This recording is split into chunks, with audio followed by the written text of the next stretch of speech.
आप सभी को प्रणाम। हम पढ़ने जा रहे हैं विवेक चूड़ामणि, जो सभी सिद्धांतों को बहुत ही सुंदर तरीके से बताए गए हैं जिसमें, और जो एक साधक के लिए बहुत ही महत्वपूर्ण है। पर हम ये सब कब कर पाएंगे? तो श्री शंकराचार्य जी ने बताया, जब हमको अपने जीवन की वैल्यू पता होगी, हमारा जीवन कितना मूल्यवान है, कितने जन्मों के पश्चात, कितने शुभ कर्मों के पश्चात हमको ये मानव जीवन मिला है, और इस मानव जीवन का उद्देश्य है अपने स्वरूप को जानना, अपने स्वरूप को प्राप्त करना। तो हम ये तभी कर पाएंगे जब हमें अपने मानव जीवन का मूल्य पता होगा। फिर आगे शंकराचार्य जी ने बताया कि यह जो ज्ञान है, जो अपने स्वरूप को जानना, जो तत्व ज्ञान है, वह सिर्फ पढ़ लेने से, शास्त्रों को पढ़ लेने से, रट लेने से नहीं प्राप्त होगा। उनको हमें अपने जीवन में अप्लाई करना पड़ेगा, अपने जीवन में उतारना पड़ेगा, और ये कंटिन्यूअस प्रैक्टिस है। ऐसा नहीं कि साल में हम एक बार कर लें या साल में 2 बार कर लें और हमें तत्व की प्राप्ति हो जाएगी। ये नित्य निरंतर अभ्यास हमारा जारी रहेगा। और आगे बताया कि यह जो तत्व है, ये कर्म से नहीं प्राप्त होगा, न ही धन कमाने से प्राप्त होगा, न ही स्नान ध्यान प्राणायाम करने से प्राप्त होगा। यह सब चीजें आवश्यक है हमारे संसार में व्यवहार करने के लिए, पर इन सब का एक अपना अलग उद्देश्य है। इनका उद्देश्य चित्त को शुद्ध करना, और ये प्राइमरी स्टेज है, हमारे अंतःकरण को शुद्ध करेगी, तैयार करेगी, ताकि हम इस ज्ञान को ग्रहण कर पाए। तो ये जो कर्म से नहीं कर पाना, कर्म से हमें नहीं मिलेगा, धन से नहीं मिलेगा, फिर कैसे मिलेगा? तो बताया कि ये विचार करने से मिलेगा। तो हमारा कर्तव्य है, ये एक जिज्ञासु का कर्तव्य है कि सही डायरेक्शन में हम विचार करें और अपने उद्देश्य को प्राप्त करें। बीच में यह भी बताया गया कि यह सिर्फ हम अपने आप से ही कर सकते हैं। हमें ही अपने आप को ऊपर उठाना है, हम ही अपने गुरु हैं, हम ही अपने मित्र हैं, और हम ही अपने शत्रु हैं। तो हमारे अंदर जो गुरु है, जो जो भी हमारे एक्सपीरियंस होते हैं, अनुभव होते हैं, उनके द्वारा हम सीखते चले जाएं, और इस ज्ञान, ये वेदांत के सिद्धांतों से ज्ञान ग्रहण करके अपने आप को हम आगे ले जाएं। तो इस प्रकार आगे बताते हैं कि ये जो पात्रता है, कौन ये ज्ञान ग्रहण कर सकता है, ये पात्रता किसमें होगी? तो थोड़ी बहुत तो स्टार्टिंग में हमें पात्रता चाहिए। जैसे हमारी थोड़ी बहुत जिज्ञासा होनी चाहिए शास्त्रों को पढ़ने की, थोड़ा बहुत भक्ति भाव होना चाहिए ईश्वर के प्रति, और अंतःकरण में थोड़ी बहुत शुद्धि होनी चाहिए। तो हम एक पात्र हमारा तैयार है, मतलब हम तैयार है ये शास्त्र पढ़ने के लिए। साथ साथ ये ज्ञान हम लेते रहेंगे शास्त्रों का, तो हमारा पात्र जो यदि पूरी तरीके से अभी तैयार भी नहीं है, जैसे हम सबका है, ज्ञान लेते लेते हमारे में ये जो पात्र है हमारा साफ होता जाएगा, और हम ज्ञान के अधिकारी बन जाएंगे। इसके बाद बताएगा शिष्य के क्या लक्षण है, क्या गुण होने चाहिए एक शिष्य में ये ज्ञान लेने के लिए। तो वह बताया मेधावी होना चाहिए। मेधावी मतलब उसमें थोड़ी बहुत स्मरण शक्ति होना चाहिए, थोड़ी बहुत समझने की शक्ति होना चाहिए। पुरुष मतलब दृढ़ निश्चय होना चाहिए कि मुझे ये पढ़ना है, मुझे ये जानना है। विद्वान होना चाहिए, मतलब थोड़ा लॉजिकल सेंस, युक्ति से वो जो कहा जा रहा है उसको समझ ले। और ऊहा पोहा मतलब वो जो भी कुछ ये ज्ञान शब्दों में कहा गया है उसको अपने जीवन में अप्लाई कर सके, अपने डेली रूटीन जीवन में उन वैल्यूज को अप्लाई करके और उसका अनुभव कर सके और उसको आगे ले जा सके। फिर आगे बताया कि ब्रह्म ज्ञान करने के लिए कौन योग्य है। तो इसमें हमें साधन चतुष्टय बताया गया। साधन चतुष्टय मतलब पहला था विवेक, फिर वैराग, षट संपत्ति और मुमुक्ष तत्व। तो इसमें यदि हमने एक एक पढ़े सब, पर हमें ये हताश नहीं होना है कि हमारे में ये नहीं है, इनमें से एक नहीं है या चारों नहीं है तो हम तो है ही नहीं ब्रह्म ज्ञान के अधिकारी और छोड़ देना पड़ना। ऐसा नहीं है। कोई भी ये गुणों के, पूरे गुणों के साथ नहीं जन्मता है, कुछ ना कुछ हम सब में रहता है। पर अभ्यास करते करते, ये ज्ञान लेते लेते हमारे में ये गुण बढ़ते चले जाएंगे। सिर्फ हमारे में जिज्ञासा होनी चाहिए कि मुझे अपने तत्व स्वरूप को प्राप्त करना है। तो हमने ये साधन चतुष्टय पढ़ा। साधन चतुष्टय में सबसे पहले हमने पढ़ा विवेक। ये विवेक क्या है? तो जैसे ये विवेक अपने शब्द में इसका मीनिंग है कि जो सही और गलत हमें बताने में हमें पावर दे, शक्ति दे कि हम सही और गलत को पहचान लें। और यहाँ पर जो सही गलत की बात हो रही है वो यह है कि नित्य और अनित्य, क्या परमानेंट है, क्या टेम्पररी है, क्या परिवर्तनशील है, क्या स्थायी है, क्या शाश्वत है। तो इस प्रकार से वह हमें बताता है ये ज्ञान कि कौन सी चीज नित्य है और कौन सी अनित्य है, सत्य क्या है, असत्य क्या है। और इसके बाद उन्होंने विवेक के बारे में बताया, जो यह जान ले कि ब्रह्म सत्य जगत मिथ्या। तो जब हमारा ये विवेक वाला पावर बहुत पक्का हो जाता है तो ऑटोमेटिक हमारे में वैराग्य आने लगता है।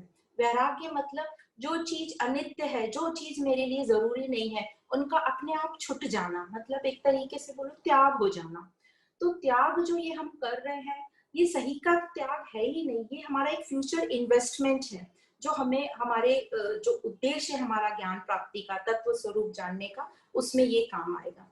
तो ये हुआ विवेक और वैराग। वैराग में हमें अनासक्ति हो जाती है, डिटैचमेंट हो जाता है, क्योंकि विवेक से हमें पता चल गया कि ये हमारे लिए जरूरी नहीं है, ये परिवर्तनशील है, इसलिए इससे अटैच होके फायदा भी नहीं है, क्योंकि आज हम इससे अटैच हो जाएं, कल वो चेंज हो जाएगी, तो फिर हम फिर से दुखी होंगे। तो इस प्रकार हमारा विवेक और वैराग्य पक्का होता है। आगे चलते हैं, फिर ये षट संपत्ति आता है। षट संपत्ति में 6 चीजें हैं और इसको संपत्ति कहा है। संपत्ति मतलब ये हमारे लिए वेल्थ है, ये हमारे लिए ट्रेजर है। जैसे हम धन को कमाते हैं और उसको संपत्ति कहते हैं, ज्ञान में इसको संपत्ति कहा गया, षट संपत्ति। तो षट में जो पहला आया था वो था शम।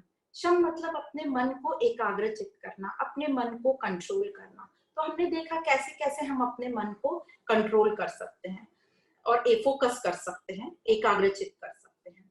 फिर दूसरा आता है दम। दम मतलब इंद्रियों को हम कैसे कंट्रोल कर सकते हैं।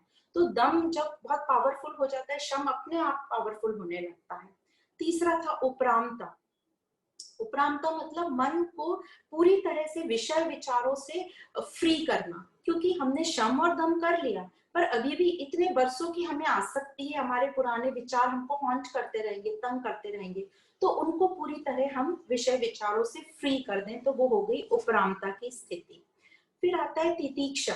तितीक्षा मतलब सहन करना। अब यदि हम ऐसे ही शब्दों में कोई समझे सहन करना, तो उसको ये बात अच्छी नहीं लगेगी, क्यों हम सहन करें, सही बात है, हम गलत चीज क्यों सहन करें। तो यहाँ पर ये अच्छे से बताया कि समझ के हमें सहन करना है। जो चीज हमारे को जरूरत नहीं है, जहां में मुझे वो चीज नहीं चाहिए, या जो मेरे उद्देश्य के बीच में आ रही है, मुझे अपने स्वरूप से जो दूर ले जा रही है, उसको मुझे नहीं सहन करना है, उसको मुझे छोड़ देना है। और किन चीजों को मुझे सहन करना है वो अच्छे से बताया। और सहन कैसे करना है, बिना शिकायत किए, बिना बदले की भावना रखकर। तो ये बताया गया कौन सी चीजें सहन करना है, जो मेरे कंट्रोल में नहीं है, जो परिवर्तनशील है, जिसके लिए मैं कुछ कर ही नहीं सकता, तो उसको हमें सहन करना है। एग्जाम्पल बहुत अच्छा दिया है। जैसे हम एक्सरसाइज शुरू करते हैं जब नई नई, तो शुरू के 2-3 दिन में हमारे मसल्स में, पूरी बॉडी में एक अलग सा पेन होता है, दर्द होता है। हम उस दर्द को सहन करते हैं क्योंकि हमें पता है कि इसका रिजल्ट अच्छा आने वाला है, और कंटिन्यू करते हैं, हम अपनी एक्सरसाइज छोड़ते नहीं है। तो इसी प्रकार ये तितीक्षा को समझाया गया। आगे जो बताया वो श्रद्धा। श्रद्धा एक बहुत ही अच्छी हमारी बुद्धि की क्षमता है, जो हमारे में विश्वास लाती है, लगन, निष्ठा, दृढ़ निश्चयता लाती है अपने लक्ष्य के प्रति। और अपने लक्ष्य के प्रति जो भी साधन है, जो भी रास्ता मुझे उस लक्ष्य से जोड़ता है, उसके प्रति विश्वास दिलाती है, वो है श्रद्धा। और हम सब में ये श्रद्धा डिफॉल्ट बाय जन्म से हम सब में वो श्रद्धा होती है। तो बस इस श्रद्धा को हमें और पानी देके और उसको बढ़ाना है। लास्ट आती है समाधान। समाधान जैसे शब्द में ही मीनिंग है, समाधान मतलब संतुष्टि, फुलफिलमेंट, पर पूरा फुलफिलमेंट होना चाहिए, कंप्लीटली सेटिस्फाइड। तो वो मुझे कब होगा कंप्लीट सेटिस्फेक्शन, जब मेरी बुद्धि ब्रह्म में स्थिर होगी, मतलब वो परमात्मा, मैं अपना स्वरूप जब पूरी अच्छी तरह जान लूंगी, तो मैं पूरी तरह समाधान अवस्था में आऊंगी। इसी को इसमें योग, जो हम योग पढ़ते हैं, उसमें यम नियम जो रूल्स बताएं, उसमें आखिरी जो समाधान बोलते हैं, वही यह स्थिति, समाधान, समाधि वाली स्थिति, जब मुझे कोई भी चीज बाहर की परेशान ना करे, मैं अपने आप से पूरी तरह संतुष्ट हूँ, मैं उस दिव्य स्वरूप को समझ पा रही हूँ, उसको अनुभव कर पा रही हूँ। तो ये अपनी बुद्धि जब ब्रह्म में स्थिर हो जाएगी हमेशा के लिए, तो वो होगा समाधान। तो यहाँ पे हमने सांसारिक समाधान की बात करी थी। जब हम अब कोई भी उद्देश्य एक निश्चित करते हैं तो हमें एक दूसरी चीजों में समाधान कर लेना पड़ता है, तभी हम उस उद्देश्य के प्रति अच्छे से काम कर सकते हैं और फाइनली हमें अपना समाधान मिलेगा, अपने स्वरूप को प्राप्त करना, मतलब अपने मन बुद्धि को उस ब्रह्म में स्थापित कर देना, स्थित कर देना। और इस श्लोक में यह भी बताया था, न तु चित्तस्य लाललम, मतलब अपने मन को बहलाना समाधान नहीं है। हम कोई समाधान जैसे बच्चों को बहला देते हैं, वो यहाँ नहीं करना है कि चलो हमने इतना कर लिया, हो गया अभी के लिए।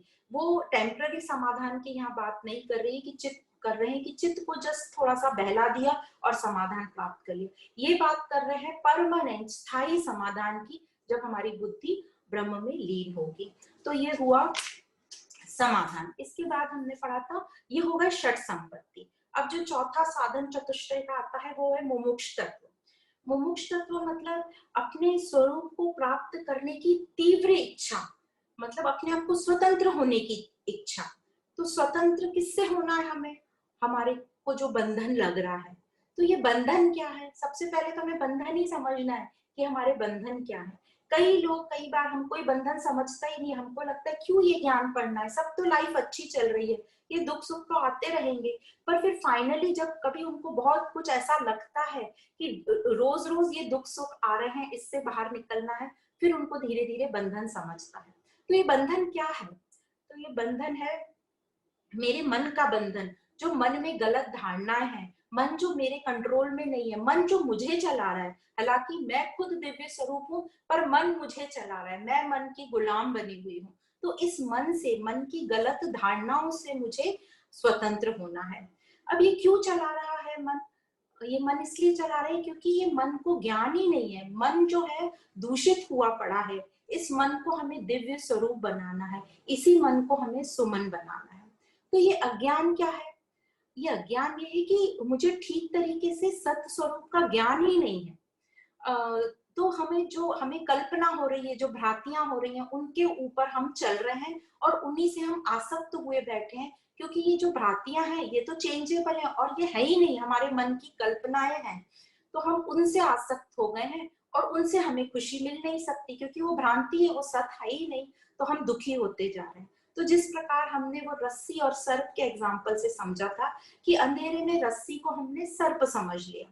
क्यों समझा हमने रस्सी को सर्प? अंधेरा था, अज्ञान था, और वो अज्ञान के कारण वो जो रस्सी थी उसको हम ठीक तरीके से समझ नहीं पाए। क्योंकि रस्सी इतना समझा कि एक पतली लंबी चीज है, इसीलिए हमें वो सांप से हमने उसको कंफ्यूज किया, क्योंकि हमें उसमें हाथी या कोई चिड़िया नहीं दिखी। इसका मतलब हमें आधा अधूरा ज्ञान था कि कोई पतली लंबी चीज है, पर वो चीज क्या है हमें नहीं समझी। इसका मतलब सत्य का हमें पूरी तरह ठीक तरीके से ज्ञान न होने के कारण हम भ्रांति में अटक गए और वो भ्रांति को सच मानने लगे। अब ये जो रस्सी और सर्प के एग्जाम्पल में हमने तो टॉर्च जला लिया और अंधेरे को दूर किया और समझ गए कि ये सर्प है। तो उसी प्रकार अब ये ज्ञान के प्रकाश से हमें, ज्ञान हमारा टॉर्च है, इसके प्रकाश से हमें अपने भ्रांतियों को समाप्त करना है और सत्य स्वरूप को, जैसे ही भ्रांतियां समाप्त होंगी तो सत्य स्वरूप तो हम है ही, हमें उसे कहीं से लाना नहीं है और समझना नहीं है। जैसे ही भ्रांतियां हटेगी हमें सत्य स्वरूप को हम प्राप्त हो जाएंगे, क्योंकि हम है ही सत्य स्वरूप, परम आनंद स्वरूप। तो इस प्रकार हमने ये मुमुक्ष तत्व को समझा कि इतनी मुमुक्षता होनी चाहिए कि मुझे अपने स्वरूप को प्राप्त करना है। इसमें एग्जाम्पल बहुत अच्छे से हमने समझा था कि जैसे वो पानी में अपना सर अंदर डाल दो और कोई बाहर से प्रेशर लगा रहा है, तो कैसी तिलमिलाट होती है कि जल्दी से बाहर आओ और श्वास लो। वैसे ही तिलमिलाट होनी चाहिए हमें अपने स्वरूप को प्राप्त करने की, उसको कहते हैं मुमुक्ष तत्व। इस लेवल की जिज्ञासा होना, इस लेवल की इच्छा होना को कहते हैं मुमुक्ष